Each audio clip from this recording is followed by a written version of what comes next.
Hello everyone. BSc second year के पिछले video में हम गैमेटोजेनेसिस के अंतर्गत oogenesis यानी अंडजनन के बारे में पढ़ रहे थे। उससे आगे का भाग हम इस वीडियो के अंदर पढ़ेंगे।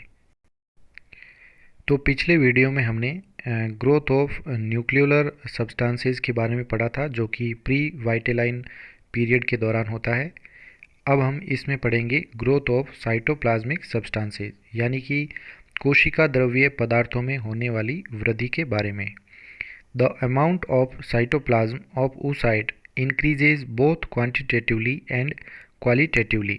तो जो अमाउंट या मात्रा होती है साइटोप्लाज्म या कोशिका द्रव्य की, जो कि oocyte के अंदर पाई जाती है, इसमें वृद्धि होती है इसके गुणात्मक रूप में तथा इसके संख्यात्मक रूप में वृद्धि होती है। तो दोनों ही प्रकार से इसमें वृद्धि देखने को मिलती है during the pre vitellogenesis growth period of oocyte। और यह वृद्धि जो है हमें oocyte के पूर्व वाइटेलोजेनेसिस या पीतक भवन के वृद्धि प्रावस्था में देखने को मिलती है।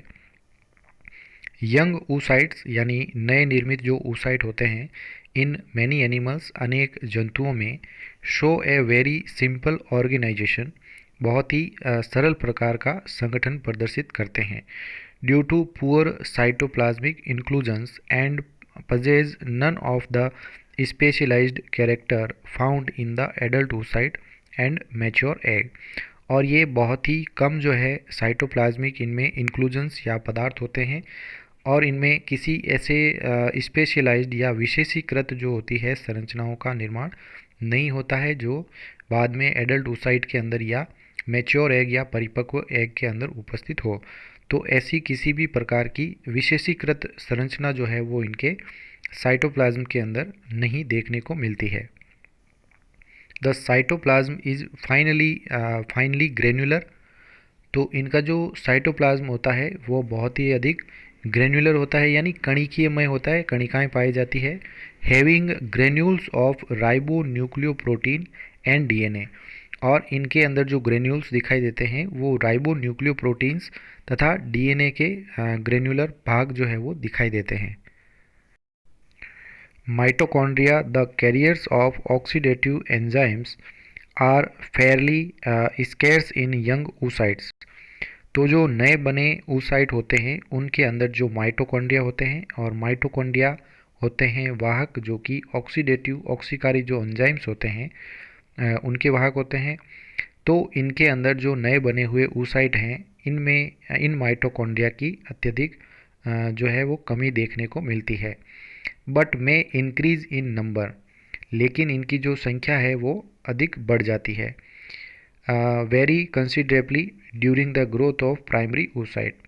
तो प्राथमिक जो oocyte होता है उनकी वृद्धि के दौरान इनकी संख्या में जो है वो वृद्धि देखने को मिलती है, लेकिन इनके जो एंजाइम्स होते हैं ऑक्सीडेटिव एंजाइम्स वो अधिक नहीं बढ़ते हैं, लेकिन माइटोकॉन्ड्रिया की संख्या जो है इनके अंदर बढ़ जाती है। Because overall oxygen consumption increases during this time. क्योंकि इनमें जो ओवरऑल ऑक्सीजन का उपयोग होता है वो अधिक बढ़ जाता है इस समय में जब इनकी ग्रोथ फेज होती है, इसलिए इनमें माइटोकॉन्ड्रिया नंबर्स के अंदर बढ़ जाते हैं। इन एम्फीबियन एंड बर्ड्स यानी कि उभयचर तथा पक्षियों में the mitochondria become aggregated in the form of large mitochondrial clouds. तो एम्फीबिया तथा बर्ड्स के एग्स के अंदर जो माइटोकॉन्ड्रिया होते हैं ये एग्रीगेट हो जाते हैं यानी एकत्रित हो जाते हैं एक स्थान पर। और इस प्रकार से ऐसे स्थान जहाँ पर माइटोकॉन्ड्रिया अधिक दिखाई देते हैं या एकत्रित होते हैं उन्हें माइटोकॉन्ड्रियल क्लाउड्स यानी माइटोकॉन्ड्रिया के बादल कहा जाता है। Mitochondria पजेज its own circular DNA. तो माइटोकॉन्ड्रिया के पास में अपना खुद का एक वर्ताकार डीएनए पाया जाता है। सो इन ए ग्रोइंग oocyte, इसलिए एक वृद्धिशील oocyte के अंदर the amount of mitochondrial DNA far exceeds the amount of nuclear DNA. तो इस प्रकार से एक वृद्धि करने वाले oocyte के अंदर माइटोकॉन्ड्रियल डीएनए की जो मात्रा होती है वो उसके न्यूक्लियर डीएनए यानी केंद्रक डीएनए से भी अधिक होती है, क्योंकि इनके अंदर माइटोकॉन्ड्रिया संख्या में वृद्धि कर जाते हैं, अधिक वृद्धि करते हैं, इसलिए माइटोकॉन्ड्रियल डीएनए भी जो होता है वो इनमें बहुत ही अधिक बढ़ जाता है। The young oocytes have the granular endoplasmic reticulum in the form of numerous small vesicles। तो जो नए oocytes होते हैं बने हुए, इनमें कणिकामय एंडोप्लाज्मिक रेटिकुलम या अंतःपरद्रवी जालिका पाई जाती है। इसमें बहुत ही अधिक संख्या में और छोटी वेसिकल्स या छोटी धानियों के रूप में। Annulated lamellae are also found in the cytoplasm of growing oocyte। तो वर्धिशील oocyte के साइटोप्लाज्म या कोशिका द्रव्य के अंदर एन्यूलेट लेमिली या ये जो संरचनाएं होती है इसकी एंडोप्लाज्मिक रेटिकुलम की, इन्हें कहते हैं एन्यूलेटेड लेमिली। ये भी इनके अंदर साइटोप्लाज्म में पाई जाती है। In young oocyte the Golgi bodies are found around the centrosome.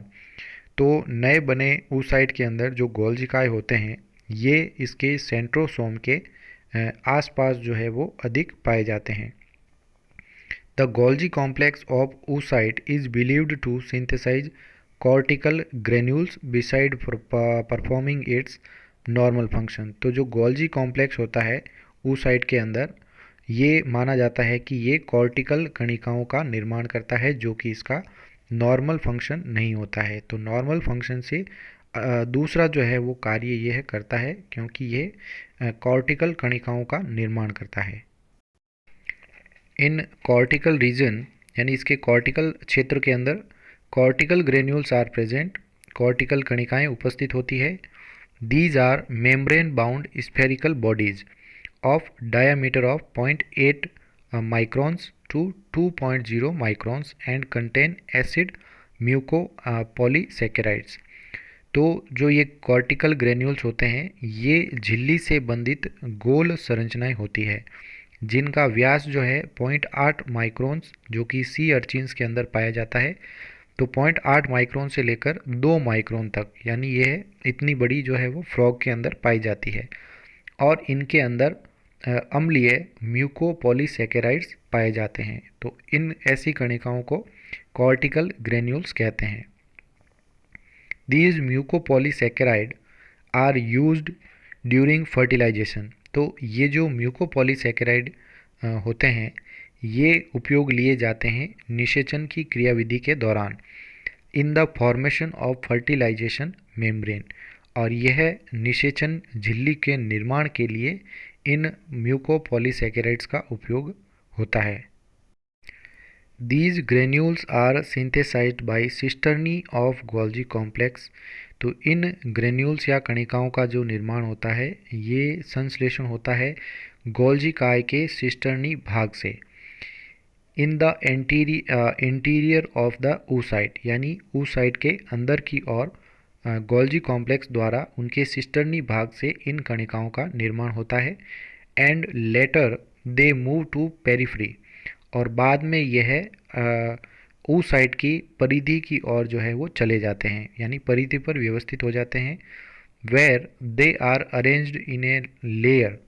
और वहाँ पर जाके वे एक परत के रूप में या आवरण के रूप में व्यवस्थित हो जाते हैं। To the plasma membrane of oocyte। यानी oocyte की प्लाज्मा मेम्ब्रेन के पास में एक परत के रूप में जाके व्यवस्थित हो जाएंगे। इसके बाद आती है जो प्रावस्था, ये आती है वाइटेलोजेनेसिस ग्रोथ पीरियड या पीतक भवन की वृद्धि प्रावस्था। The process of formation and deposition of yolk is called vitellogenesis. यानी कि वह प्रक्रिया जिसमें पीतक का निर्माण तथा उसका संग्रहण किया जाता है, इस प्रक्रिया को या इस प्रोसेस को हम वाइटेलोजेनेसिस या पीतक भवन कहते हैं। इन एम्फीबियंस एंड फिशेज यानी उभयचर तथा मछलियों में its synthesis takes place inside the modified mitochondria. तो एम्फीबिया तथा फिशेज के अंदर इसका जो संश्लेषण होता है, यानी जो पीतक का संश्लेषण होगा वह एक प्रकार से रूपांतरित माइटोकॉन्ड्रिया के अंदर होता है। इन सम इंसेक्ट यानी कुछ कीटों के अंदर यॉक फॉर्मेशन अकर इन फैट बॉडीज़। यानी इनके अंदर इंसेक्ट के अंदर जो पीतक निर्माण होता है वह वसाकाय या फैट बॉडीज़ के अंदर होता है। Varies in most of vertebrates यानी अधिकांश वर्टिब्रेट्स या कशेरुकियों में yolk is formed in the liver of the mother, यानी माता के लिवर या यकृत के द्वारा इस यॉक या पित्तक का निर्माण किया जाता है। फ्रॉम द लिवर यानी लिवर से it is carried by blood to the ovary, यानी लिवर से ओवेरी तक या अंडाशय तक इसे रक्त के द्वारा पहुंचाया जाता है। In ovary this material penetrates to the follicle cells and from there to cytoplasm of the oocyte।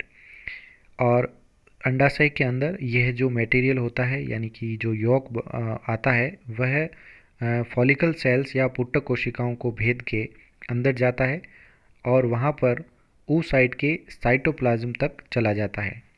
However in vertebrates यानी कशेरुकी जंतुओं के अंदर a very small quantity of the material for the formation of yolk is synthesized by the oocyte cytoplasm itself, यानी कुछ कशेरुकियों के अंदर बहुत ही कम मात्रा में इस प्रकार के पदार्थ बनाए जाते हैं, यानी लगभग 1% ऐसे पदार्थ होते हैं oocyte के साइटोप्लाज्म के अंदर, यानी कि वो यॉक का कुछ भाग जो है वो स्वयं बना सकते हैं। तो ऐसे oocyte के अंदर जो है उनके साइटोप्लाज्म में कुछ ऐसे मटेरियल उपस्थित होते हैं बहुत ही कम मात्रा में, जो स्वयं यॉक यानी पीतक का भाग जो है वो बना सकते हैं। तो ऐसे जो भाग होते हैं वो केवल 1% भाग जो है अंडाणु खुद बना सकता है यॉक का। Thus a major part of the material forming the yolk is exogenous, इसका मतलब होता है फॉर्म्ड आउटसाइड द oocyte। तो जो अधिकांश भाग या मुख्य भाग जो होता है यॉक के निर्माण करने वाले जो मटेरियल या पदार्थ होते हैं जो पीतक निर्माण करते हैं वो सभी एक्सोजीनस होते हैं, यानी ऐसे पदार्थ जो oocyte से बाहर पाए जाते हैं। Yolk is a general term that covers the major storage material such is glycogen. तो यॉक या पीतक जो है एक सामान्य शब्द जो है ये काम में लिया जाता है जिसमें स्टोरेज मटेरियल जो होता है या संग्राहक जो पदार्थ होते हैं इनमें ग्लाइकोजन होता है मुख्यतया, सर्टेन अदर कार्बोहाइड्रेट यानी आवश्यक जो होते हैं वृद्धि के लिए भ्रूण की वृद्धि के लिए, तो दूसरे कुछ और कार्बोहाइड्रेट्स होते हैं, प्रोटीन होते हैं तथा लिपिड होते हैं। तो इन सब का जो है इनमें संग्रहण किया जाता है अंडाणु के अंदर, और इस पूरे भाग को हम सामान्यतया यॉक या पीतक का नाम देते हैं। Hence vitellogenesis is the period of rapid growth, और इस प्रकार से पीतक भवन जो है वह वृद्धि की तीव्र अवस्था होती है, यानी इसमें वृद्धि जो होती है पीतक के अंदर वो अधिक तेज़ी से होती है। Thank you so much. इसके बाद का नेक्स्ट भाग हम अगले वीडियो के अंदर पढ़ेंगे।